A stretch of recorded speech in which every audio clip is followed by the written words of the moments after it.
Hey guys, this is Mark with Magnolia Oaks Woodshop, and today I'm going to be doing a tour of my woodshop right here. It's January 2025, and I just wanted to document it for myself and for all of y'all because I've gotten so much helpful information and great ideas from so many people on YouTube sharing their shops and how they set up things, and so I thought I'd share mine even though it's far from perfect. Maybe you'll be able to pick up a few things from it that you can apply to your shop. So with that, I'm going to turn around the camera and I'm going to go area by area to kind of show you what's going on, okay? Okay, to start off, my shop is a single car garage. It's attached to our house, and so it's about 21 feet deep by 12 foot wide. And when we got it, none of this was in here. Over the years, I've cleaned it up and kind of modified it continually. I've come up with multiple different variations and iterations of how I organize things to make it work best for me. Just for a frame of reference, I'm a DIY hobbyist, and I also have a woodworking business where I build primarily home decor. I don't really build anything bigger like furniture or tables or things like that, just because I don't really have the room to do so here. So to start off, basically the left side of the shop is my tool wall for my hand tools and things like that. That's where quick reference items that I need to stay stationary, and I also have a lot of personalized storage for different tools that I use day to day. Right here in the center is my main workbench, and I'll go through this probably in a whole separate video, but I'll show you a few of the features of this one as well in this one. And then as you go back further, I have random family storage for my wife and gardening stuff and stuff like that. I have battery charging, hardware storage, miscellaneous hand tools that are power tools that I don't use as much, painting supplies, longer wood storage, miscellaneous scrap wood storage. I have my outfeed table right here and my saw stop contractor saw, you can see right here.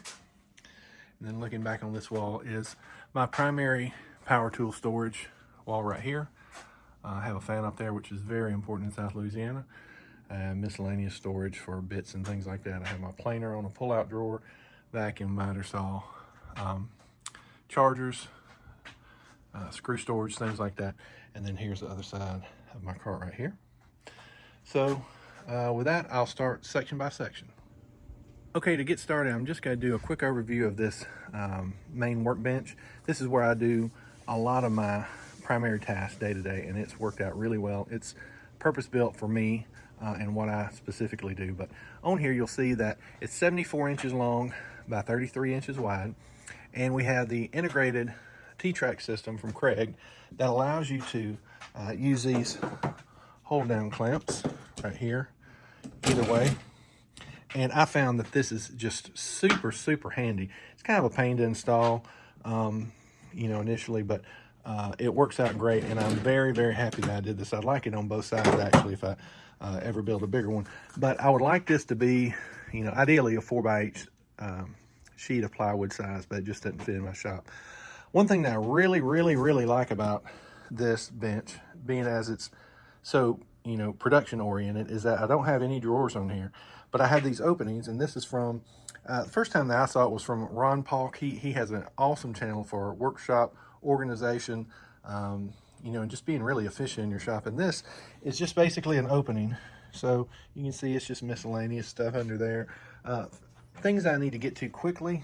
And if I need to clear off the table, I want a place to put everything. It all goes in there, and so I really like this design. And you can see it only goes back half the way, and I'll show you the back section in just a second. I have some clamp storage there, miscellaneous storage. I keep my sander down there, my wet dry vac. Here's the other side. The end of it is completely open, so you can get into it. All the area under the tabletop is open, which is great. And then this middle section is specific for me. I keep my track saw rails, and then I have a number of different templates that are, from 24 inches long to, 60 inches long that I keep in there, and it goes all the way through to the other side. So that's really nice. It's on 4-inch casters, which you can see here, and they roll really well. Don't undersize your casters, especially if you're going to be putting this much weight on it. You can see the other side, I have a dust collector. The wind dust collector, been really happy with that. And here's pipe that I'll show you just in a second. Miscellaneous storage over here. And then at the end right here, it's open on this side too for pass-through storage. And then right here is a drawer, and I keep my sandpaper, grinding disc, all that kind of stuff in here. And then this bottom is just miscellaneous Kreg tools primarily. And then I have a problem with dust in this shop, and so I built a purpose-built sanding table area. And so it's a vacuum table, and I bought these on Amazon. It allows dust obviously to be extracted as you're sanding. You sand it up here on the rubber pieces, and it's sucked down into the basin. You can see down in here, there's a lot of sand down in there, and it goes into, I think it's a 4-inch hose, and that hose I take right here and I plug it into my my dust collector right there. And the beauty with it is everything is contained in the table. All I do is just plug in one cable right there, and that lights up the whole table. So that lights up my dust collector, my phone charger. I have a power strip right here that I can plug in my tools for, and so it really works out well. But this is a great way, this vacuum table, to be able to contain the dust to one area, and you still be able to use the top, for whatever you're doing. So that was one big feature that I built this for. It wasn't very hard, but it's worked out well. So with that, I'm gonna go through the rest of the shop.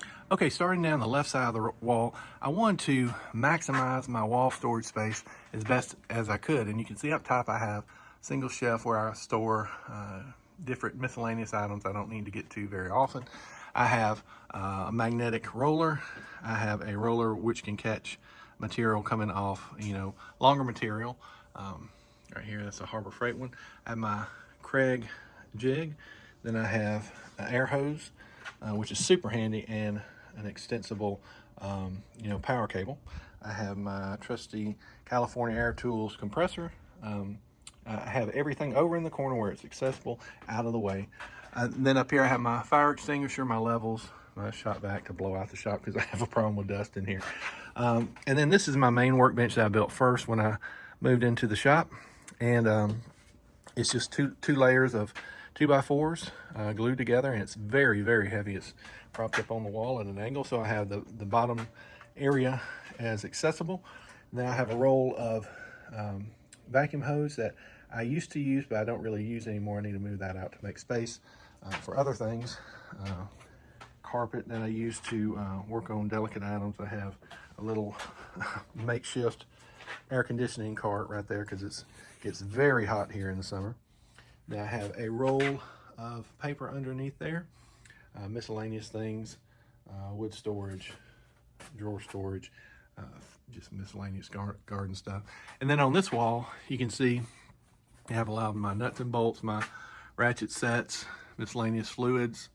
I have some of my drill bits up there, adhesives, tapes, glasses, common used, screws, all my different bits and screwdrivers and chisels, some more hand tools, power tools up there, all my hand tools, all the bits. And so this is really nice when you just need to get something fixed quickly. You want to know where everything is, and you can just work on right there. It's a good height for me. It's high for most people. It's probably about 41 inches-ish, something like that. But moving on, here is my outfeed table right there.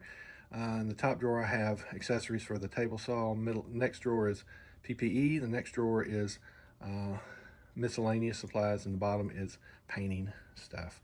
And then I have a vacuum hooked up directly to my saw stop contractor saw. And this saw has been really, really awesome over the years I've had it. I've probably had it about 5 to 7 years. Works well. It's more of the entry line.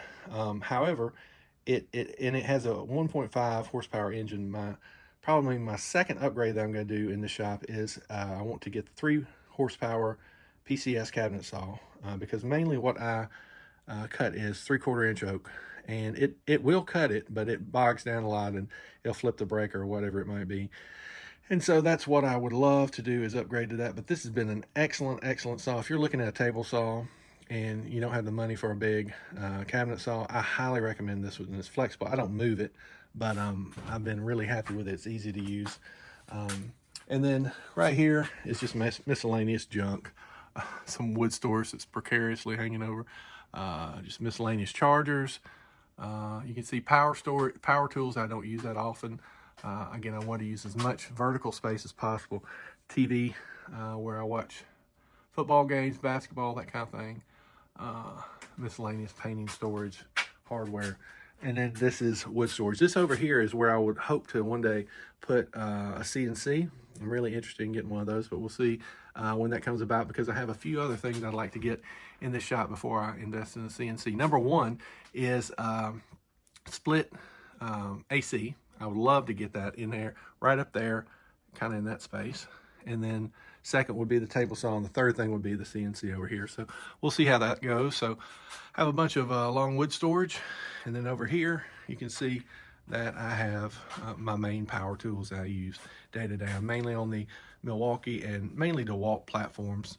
Some of my gun nails, my track saw, you know, miscellaneous containers where I keep odds and ends, and then my chargers, my portable fan, which is super handy.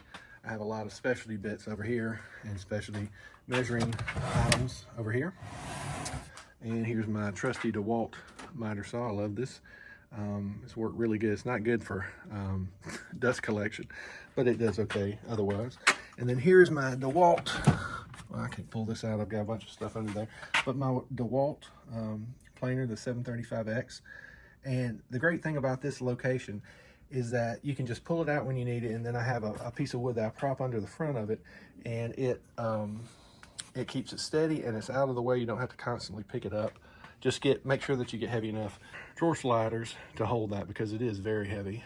And then over here in the front, I have a little janky cart that I built for my Wind drill press. I love these Wind tools. They're, for the money, you can't beat them. And I know people talk a lot of crap about them, but I have many Wind tools for things I don't use that often, but if you need it, you need it.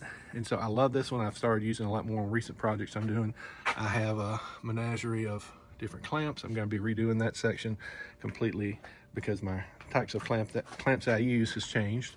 I have some saloon doors down here, obviously, for my garbage can and my vacuum underneath my miter saw. I thought that would be cool. So anyway, anything that you can do to make your shop more you and make it more unique, I think is really cool. And then there's my air purifier, if you can call it that. It gets dirty often. It's a win as well, but helps a lot with getting the dust out of here. So hopefully that wasn't too long, and you got a lot from this. I hope you found some ideas that maybe you can use in your own shop and make it more efficient and better function for you. I'm very blessed and thankful to have this space at my house, because I don't have to go up to another shop away from my family on the weekends and things like that. I can just do smaller things right here, and you know, it works out well for me. So hopefully it helps you. If you have any comments or something else you'd like to see more of, I'd love to hear it. Tell me what you like most about this, what I could do to improve it, because I'm always looking to improve. I enjoy it. That's the thing I like doing most, is improving storage in my shop. That's one of the things I like to build the most. So I'd love to hear from you. Comment below and subscribe to the channel if you like these kind of videos. And with that, I'll let you go. Thank you so much.